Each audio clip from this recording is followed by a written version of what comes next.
Саламатсыздар ма, құрметті білімгерлер? Мен Тараз теміржол көлік және коммуникация колледжі арнайы пәндер оқытушысы Курмансейітов Алибек Балсерикевич. Бүгінгі сабақтың тақырыбы CVCL 808 нұсқаулығына сәйкес пайдаланудағы доңғалақ жұптарына қойылатын талаптар.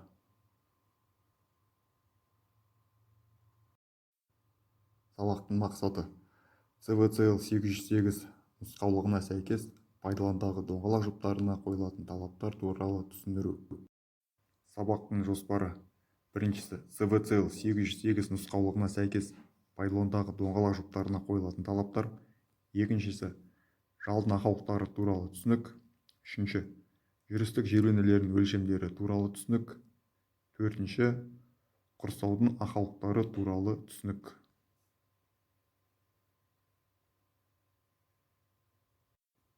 Вагондарды жолдан шығып кетулерден кейін доңғалақтар жұптарындағы осьтің кез келген бөлігінде жарық немесе құрсауда, дискте және доңғалақ күпшегінде жарық болған жағдайда, сондай-ақ жолдың және жылжымалы құрамның қалыпты өзара әрекетін бұзатын доңғалақтар жұбының келесі тозулары мен бұзушылықтарында вагондарды пайдалануға және пойыздарға қосуға тыйым салынады.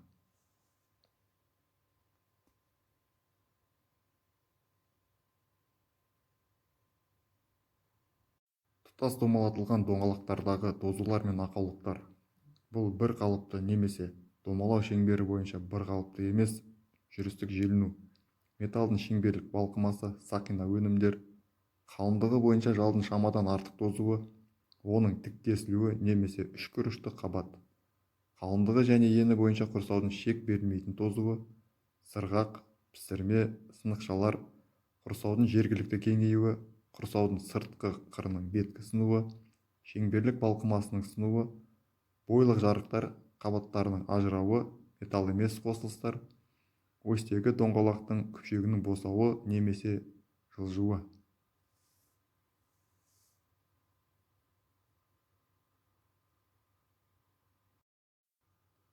Доңғалақтардың ішкі беттері арасындағы қашықтық 1440 плюс-минус 3 мм, ал жүрдектерде 1439-1443 мм. Осьтің ортаңғы бөлігінің қажалуы 2,5 мм-ден артық болмау керек. Диаметр бойынша 5 мм.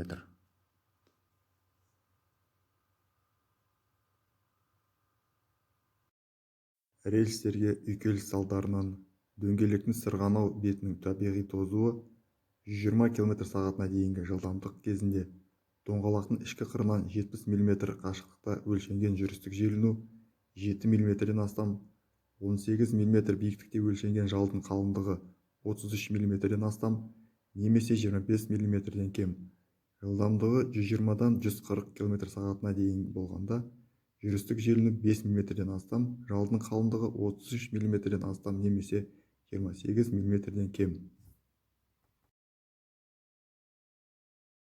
120 км/сағ дейінгі жылдамдығымен алыс сапарға жүретін жолаушылар вагондарында 7 мм-ден артық, редукторлы кардан жетегі бар жолаушылар вагондарында 4 мм. 120 км/сағ дейінгі жергілікті және қала маңы қатынаста жүретін жолаушылар вагондарында 8 мм-ден артық. 120 км/сағ дейінгі жылдамдықпен жүретін жүктер және рефрижераторлық вагондарда 9 мм-ден артық. Жолаушылар пойыздарын құрастыру және айналым пунктінен жөнелтілетін доңғалақ жұптың домалау бетінің біркелкі силеміне 2 мм-ден артық емес шек беріледі. Ал осьтің мойнағының дөңбегінен алынатын редукторы бар доңғалақ жұпта 1 мм-ден артық емес. Ол домалау шеңбері бойынша 500 мм сайын 3 нүктелерден өлшенеді.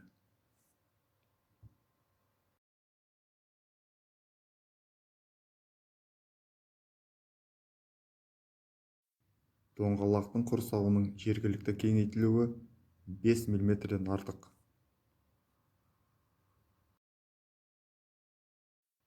Пойыздардың қозғалыс жылдамдығының артуына және композициялық қалыптардың қолдануына байланысты доңғалақтардың сырғанау бетіне пісірмелер түрінде зақым келеді. Пісірме бұл доңғалақтың сырғанау бетінде биіктікті құрайтын металдың жылжуы. Жолаушылар вагондарының доңғалақ жұптары үшін пісірменің рұқсат етілмейтін биіктігі 0,5 мм астам және жүк вагондары үшін 1 мм астам. Сырғақ автотежегіштерді дұрыс пайдаланбаған кезде доңғалақ жұбының кептелуі нәтижесінде пайда болады. Доңғалақ рельс бойымен жүреді. Тереңдігі 1 мм асатын сырғытпасы бар доңғалақ жұптарын пайдалануға жол берілмейді. Жүру жолында вагонда, сырғытпада, ойықтарда тереңдігі 1 мм астам, бірақ 2 мм аспайтын анықталған кезде, мұндай вагонды пойыздан ағытпай, жылдамдығы 100 км/сағ аспайтын жолаушылар вагонын, жүк вагонында 70 км/сағ аспайтын жолаушылар вагонын, доңғалақ жұптарын ауыстыруға арналған құралдары бар жақын жердегі техникалық қызмет көрсету пунктіне ТКП дейін жеткізуге рұқсат етіледі. 2-ден 6 мм-ге дейінгі өлшеммен сыр анықталған кезде, вагонның ең жақын станцияға дейін жылдамдығы 15 км/сағ аспайтын, ал жүгірткінің шамасы 6-дан 12 мм-ге дейін болғанда, жылдамдығы 10 км/сағ аспайтын жол жүруге рұқсат етіледі. Мұнда доңғалақ жұбы ауыстырылуы тиіс. Домалау шеңбері бойынша сақина өнімдер. Сақина өнімдер көлденең профиль бойынша біркелкі емес дөңгелек тозу. Онда дөңгелектің домалақ бетінде әр түрлі ені бар жергілікті ойықтар пайда болады.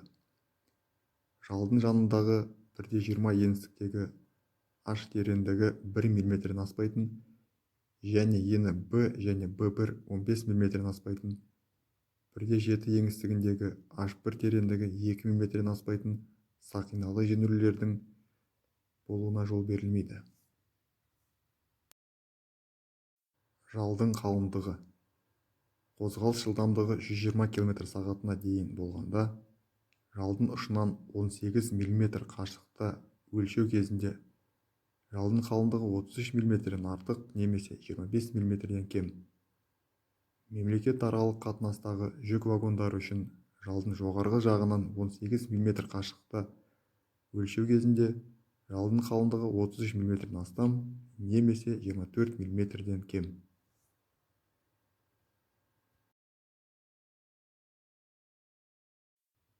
Құрсаудың қалыңдығы. Сырғанау шеңбері бойынша доңғалақтың құрсауының қалыңдығы жүк вагондарында 22 мм кем, жолаушылар вагондарында 30 мм кем, оның ішінде жергілікті және қала маңындағы қатынастағы жолаушылар вагондары.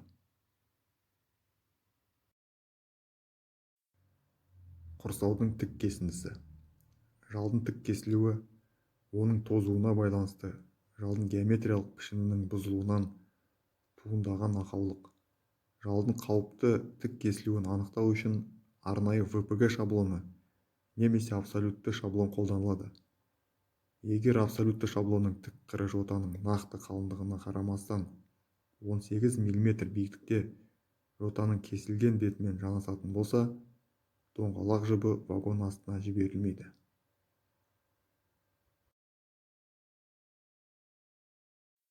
Жалдың үшкір ұшты қабаты.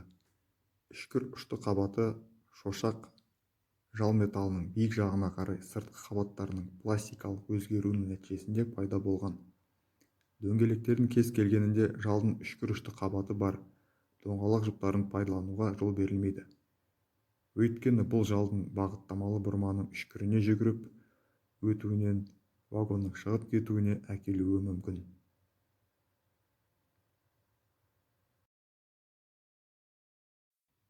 Құрсаудың сыртқы шегінің сыртқы ойылып сынып түсуі.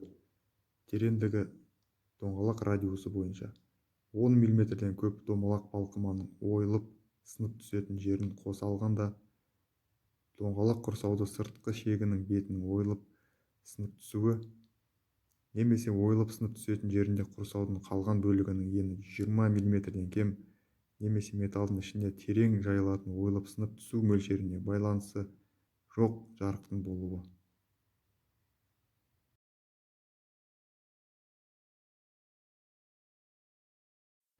Доңғалақтың сырғанау бетінде металдың ығысуы.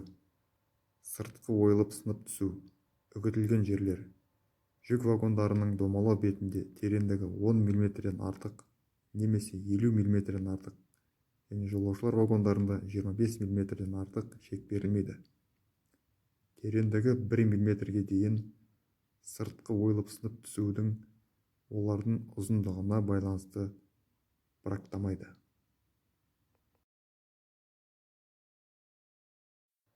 Осьтегі доңғалақтың күпшегінің босауы немесе жылжуы. Осьтегі доңғалақтың күпшегінің босауы немесе жылжуы беттесетін беттердің нашар механикалық өңдеуінен, сондай-ақ престеу кезінде тартылыстың жеткіліксіз үлкендігінен пайда болады. Мұндай бұзылушылықтар өте қауіпті. Себебі олар пойыздың қозғалыс кезінде рельстерден вагонның шығып кетуіне алып келеді. Осьтегі доңғалақтың босауының себебі беттескен орнында барлық периметр бойынша бояудың ажырауы және күпшектің астынан тоттың немесе майдың шығуы. Доңғалақтың күпшегінің жылжуының себебі доңғалақтың сыртқа жылжуында, осьтің бетінің күпшектің ішкі жағында бояудың ажырауы және сақиналық сызық, тот басқан немесе жылтыр болуы. Осьтегі қарама-қарсы жағындағы доңғалақтың ортаға қарай жылжуында күпшектің ішкі жағында үзілмелері бар бояудың жиырылуы және сақиналық сызық, тот басқан немесе жылтыр болуы.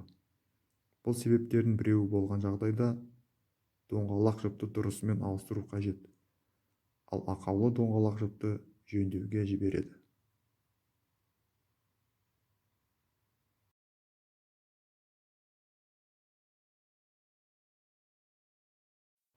Өзін-өзі бақылау сұрақтары. ЦВЦЛ 808 нұсқаулығына сәйкес пайдаланудағы доңғалақ жұптарына қойылатын талаптар қандай? Жалдың қандай ақаулықтары болады? Жүрістік жер үңгілерінің өлшемдері қандай? Құрсаудың қандай ақаулықтары болады?